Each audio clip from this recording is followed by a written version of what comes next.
The wind howled like a feral beast, whipping through the Arctic tundra with a merciless chill. Snowflakes spiraled wildly, stinging the man's exposed face as he trudged through knee-deep drifts, his rifle slung over his shoulder more for balance than for protection. It was another bitter evening in the remote wilderness he called home, his tiny log cabin barely visible in the swirling storm behind him. Life in isolation was hard, but he had chosen this. Chosen the quiet, the solitude, the self-sufficiency that kept him tethered to the land. He had seen his fair share of harsh winters, but even he knew that this storm was a monster unlike any before. Visibility was near zero, and as he made his way toward the distant ridge, he considered turning back. Then he heard it, a sound barely distinguishable through the roar of the wind. A low, ragged breath labored and weak, like something clinging to life. His instincts sharpened. Pushing forward, he nearly stumbled over what he thought was another snow-covered rock, but when he looked closer, his breath hitched in his throat. A massive bear, white as the snow itself, was half buried in ice, its body stiff with cold, its sides barely rising and falling with breath. For a moment he hesitated. This was madness. A fully grown polar bear, even in this state, could be dangerous. But then he saw her belly, swollen, her form unmistakably carrying new life. A pregnant bear, dying in the middle of a storm. He could leave her to the elements. He could turn back, forget he ever saw her. But something in her stillness, in the silent plea of her unmoving body, struck him like a lightning bolt of duty. Cursing under his breath, he threw off his pack, ignoring the biting cold as he began digging through the snow around her. His hands burned, numbed almost instantly by the ice as he worked. Every second was crucial. The bear barely stirred, her breathing shallow, her massive paws twitching as if she were on the edge of some fading dream. He knew he couldn't carry her, not in her state, not through the storm. But he could do something. He could fight the odds. With trembling fingers, he reached into his pack, pulling out the thick rope he used for hauling firewood, and began tying a makeshift harness around her. He worked quickly, his breath a plume of fog against the freezing air. It took everything in him to drag her, inch by grueling inch, back toward his cabin. He gritted his teeth against the exhaustion, his muscles screaming as he pulled the dead weight of the enormous creature behind him. The blizzard fought him every step of the way, but he refused to stop. Snow piled in his boots, his coat was soaked, and still, he trudged forward.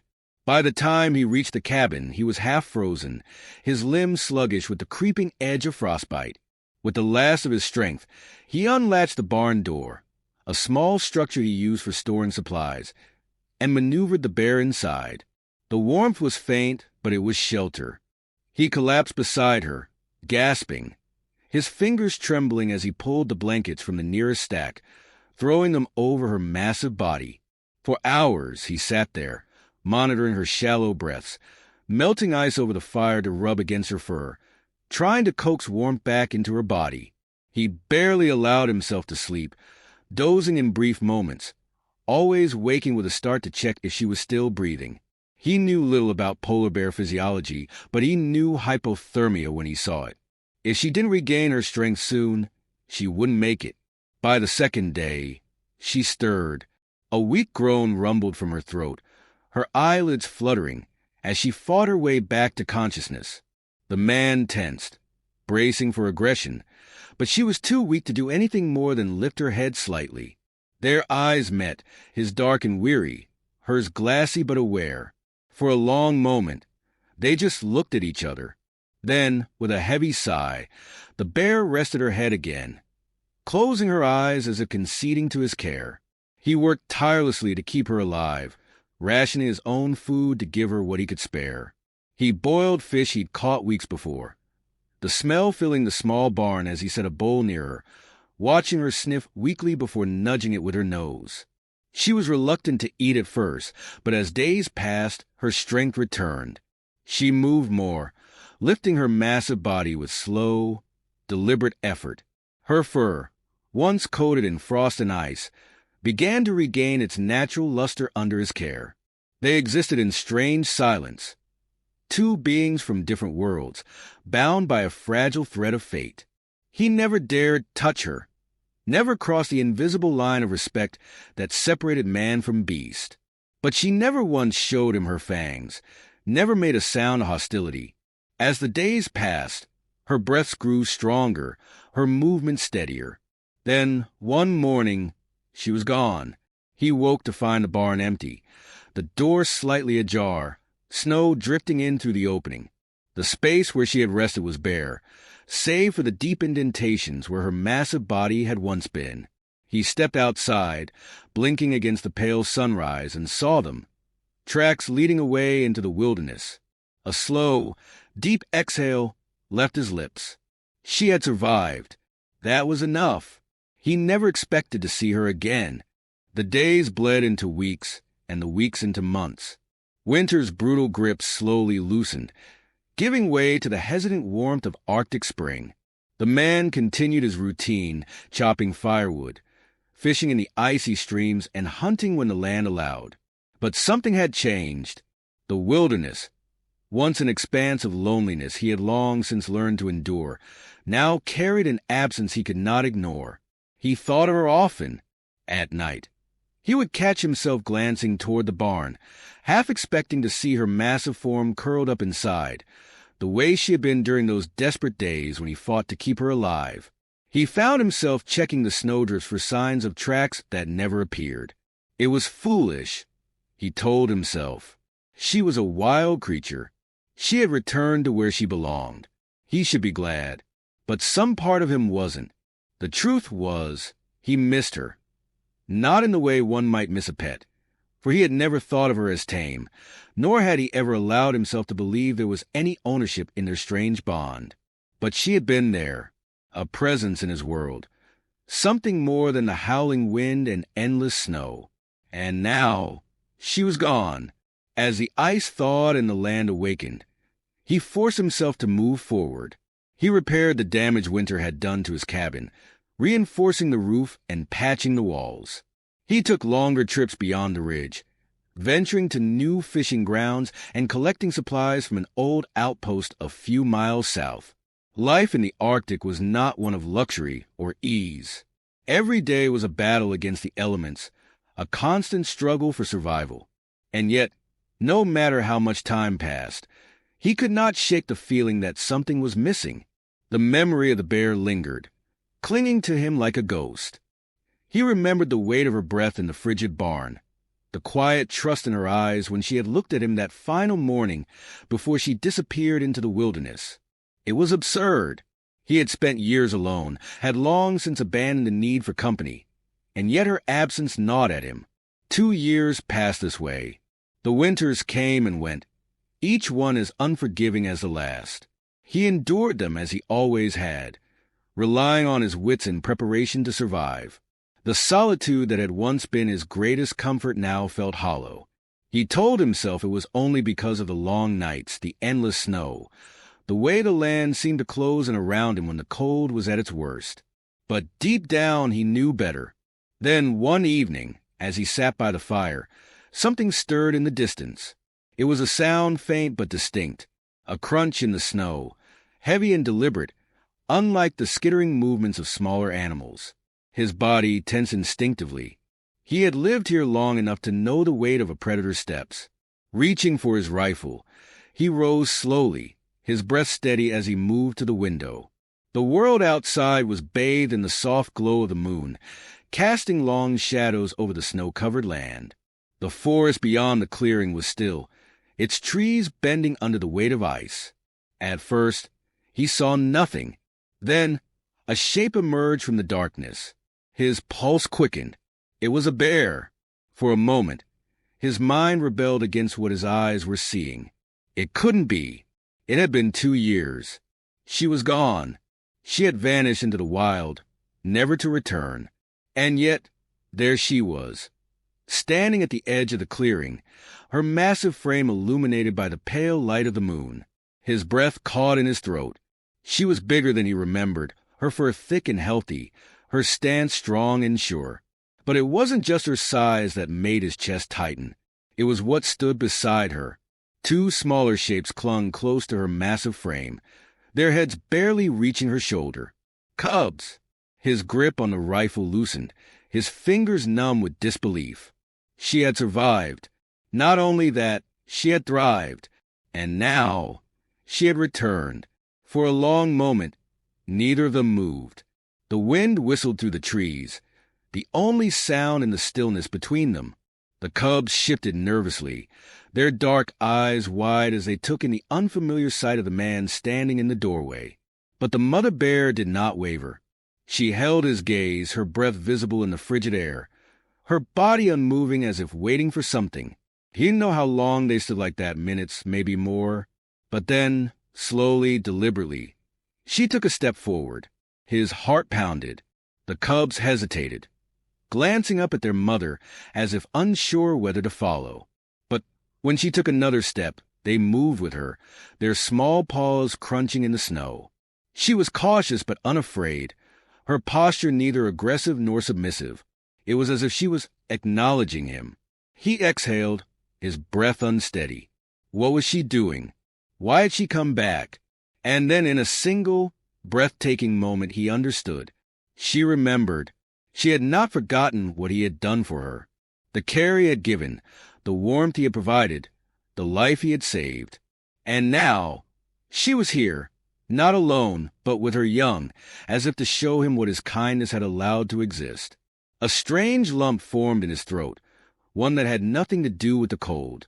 She had returned, not because she was lost, not because she needed him, but because, in some way he would never fully understand, she had chosen to. And for the first time in years, the man realized that he was not truly alone. The night was silent except for the whispering wind, curling through the trees like a restless spirit. The man stood motionless in the doorway of his cabin, his breath heavy in the frigid air as he stared at the towering polar bear before him. Even in the dim moonlight, her massive form was unmistakable, her thick coat glistening with the frost of winter. But it wasn't just her presence that sent a shiver through him. It was what stood beside her. Two cubs, their small, furry bodies pressed close to her legs, peered at him with wide, dark eyes. They were hesitant, shifting on their paws, their noses twitching as they inhaled his unfamiliar scent. Yet they did not run. They did not flee into the shadows of the trees. They stayed, following their mother's lead, waiting, watching. The man swallowed hard, gripping the edge of the doorframe as if to steady himself. This was impossible. 2 years had passed since he had last seen her. 2 years since he had dragged her half-frozen body through the raging snowstorm, saving her from certain death. He had nursed her back to health, watched her regain her strength, and then one morning, she was gone, vanished into the wilderness as if she had never been there at all. He had never expected to see her again, and yet, here she was.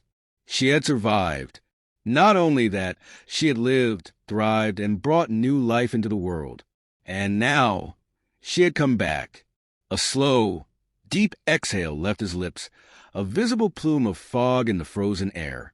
The mother bear remained still, her body relaxed yet watchful, her intelligent eyes locked onto his. There was no aggression in her stance, no fear. Only something else, something unspoken yet unmistakable. Recognition. The realization sent a tremor through him. She remembered. She had not forgotten the man who had saved her life, the warmth of the barn, the food he had shared, the care he had given when she had been at her weakest. And now, she stood before him once more, her own young nestled at her side. For several long moments, neither of them moved. The night stretched on, the wind stirring the snow in ghostly swirls around them. The cubs shifted restlessly, their tiny paws crunching in the ice, but they did not break the silent standoff between their mother and the man. Finally, she took a step forward. His pulse quickened. The cubs hesitated but followed. Their small forms pressed against her as she advanced toward the cabin. Slowly, cautiously, she moved closer, her breath warm and heavy in the frozen night air. He forced himself to remain calm, resisting the instinct to retreat. He had spent years living in the Arctic, had encountered his fair share of predators, and he knew well the power that stood before him. But this was different. This was not the approach of a wild beast hunting prey, nor was it the fearful curiosity of an animal stumbling upon something unknown. This was deliberate. She was coming to him, and she was bringing her cubs with her. His mind reeled, struggling to comprehend the enormity of what was happening. Why had she returned? Why now, after all this time? Then, in a quiet, breathtaking moment, he understood. She had not come seeking food or shelter. She had not returned out of desperation or need. She had come to show him. A strange lump formed in his throat, his fingers tightening around the doorframe. The bear stopped just feet away, her massive head lowering slightly as she regarded him. The cubs clung close to her sides, their bright eyes flicking between their mother and the strange, two-legged creature standing before them. She exhaled a deep and steady breath and nudged one of the cubs forward. The little one hesitated, its tiny paws shuffling in the snow, but when its mother gave another gentle nudge, it obeyed, stepping toward the man with hesitant curiosity. He held still, hardly daring to breathe.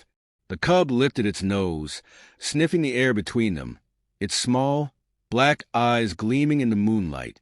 It was close enough now that he could see the delicate details of its fur, the soft curve of its ears, the tiny cloud of its breath in the cold night. And then, unbelievably, the cub let out a small, chirping sound, a noise so delicate and innocent that it sent an unexpected warmth flooding through his chest. A sound of trust. The man felt his throat tighten, emotions warring within him. He had spent years in solitude, years surviving in the merciless wild, battling the elements with nothing but his own endurance and willpower. He had long since accepted that the wilderness was a place of indifference, a world where life and death existed without sentiment, without mercy.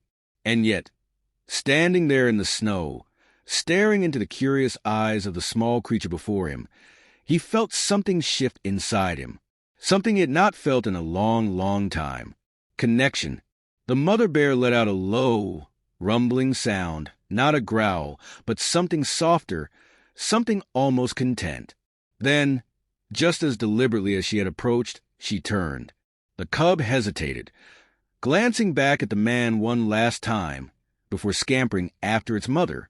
The second cub followed close behind, its small paws barely making a sound in the fresh snow. He watched them go, his breath shallow, his heart pounding in his chest. The mother bear did not look back as she led her young into the trees, disappearing into the shadows of the forest. Within moments, they were gone, swallowed by the vast, endless wilderness. But he knew. She would remember, and so would he. For a long time, he stood there in the doorway, staring at the place where she had been, where her cubs had stood, where she had looked at him with something that was neither fear nor hostility, but something else, something rare, something real.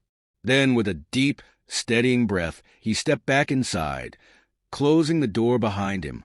And for the first time in years, he did not feel alone.